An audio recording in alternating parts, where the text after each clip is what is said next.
In the mid-90s, quantum physics redefined the way we view the universe, changing the face of science forever. Interestingly, some of the major theories proposed by quantum physics were not entirely new.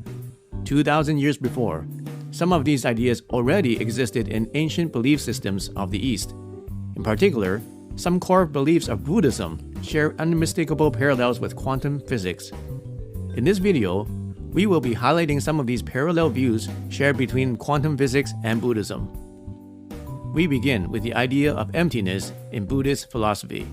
In Buddhism, emptiness can be seen as that from which all arises and returns to. Buddha affirmed that reality itself arises from emptiness. He describes emptiness as a non-dual and an infinite source, a field of potential from which any possibility comes from.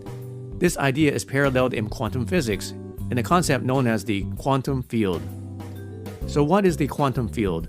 The quantum field is basically an electromagnetic field from which all matter materializes. Get it?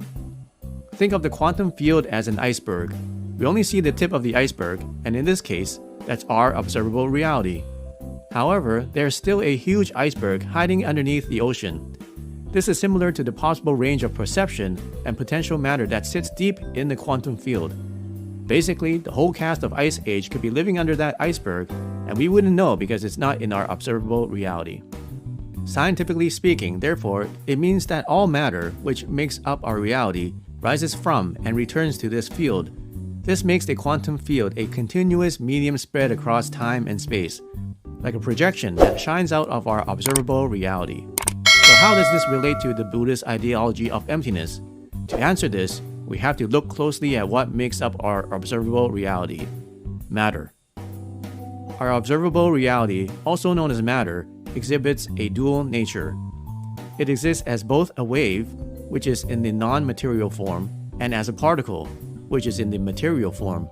This phenomenon is captured in a concept in quantum physics called wave-particle duality.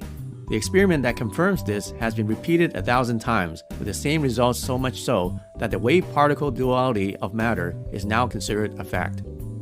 What makes this fact interesting to our reality is that the particle quality of matter can only be defined by the mind that perceives it.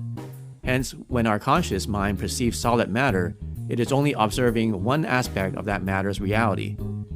Once you flip the switch and consider that solid object as a wave, you instantly cannot define the same object by a specific space or time.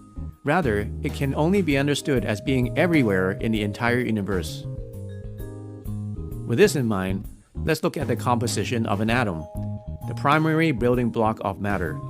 An atom is 99.9% empty space. That means that all the solid objects around us, the chair you're sitting on, the device you're watching this video on, are all made of mostly empty space.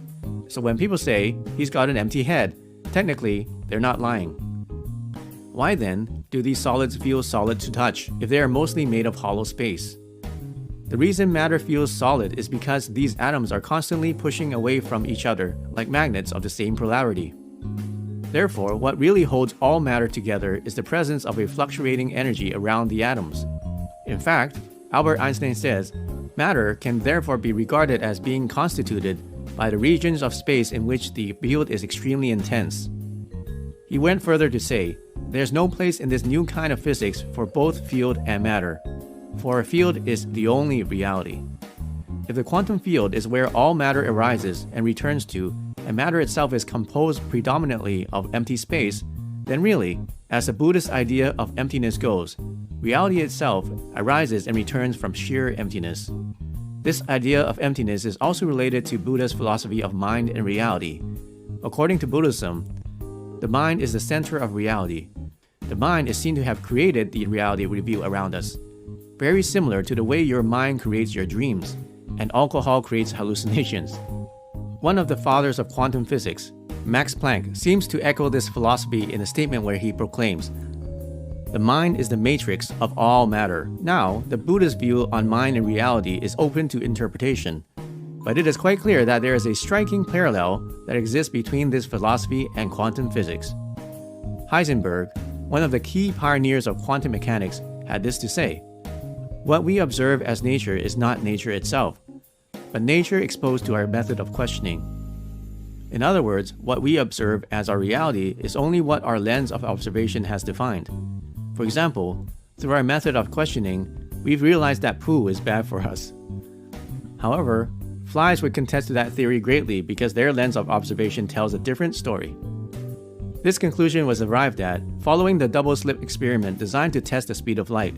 In this test, Heisenberg observed the particles that were thought to be solid behaved like waves. But what was striking was that this behavior was dependent on whether or not these particles were being observed. When not observed, supposed particles took up wave-like behavior, demonstrating a state of infinite potential. However, when observed, the particles took up well-defined locations, acting as solid matter. In other words, they just flipped the switch. This weird behavior is clearly mirrored in the Buddhist explanation of mind reality, which explains that what you see is only a result of what you think. In other words, our perception defines our reality. Finally, there exists another parallel between Buddhism's philosophy of oneness and a phenomenon in quantum physics. In Buddhism, oneness is the idea that everything in the universe is interconnected. Therefore, the idea of being separate from the matter we can see around us is considered an illusion. This point of view is mirrored in a phenomenon in wave mechanics called quantum entanglement. This relationship connects both particles so that whatever happens to one particle is reflected by the other particle instantaneously, irrespective of time and space. If we journey back to the singularity before the Big Bang, it is not difficult to see how particles could have undergone quantum entanglement in that state. When the entire universe was compressed into what was smaller than an atom, remember the quantum field. It is a sea of energy that connects all life energy and matter into one single system. This implies that everything we see and experience has one single interconnected source. This is a far complex truth of the universe simply captured in the Buddhist belief that everything in the universe is interconnected, like the wires of your earbuds.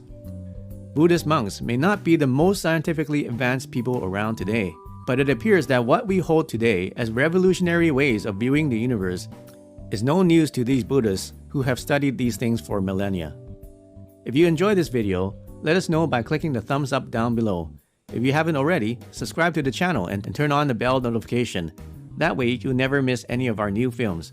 Thank you very much for watching, and we'll see you in the next video.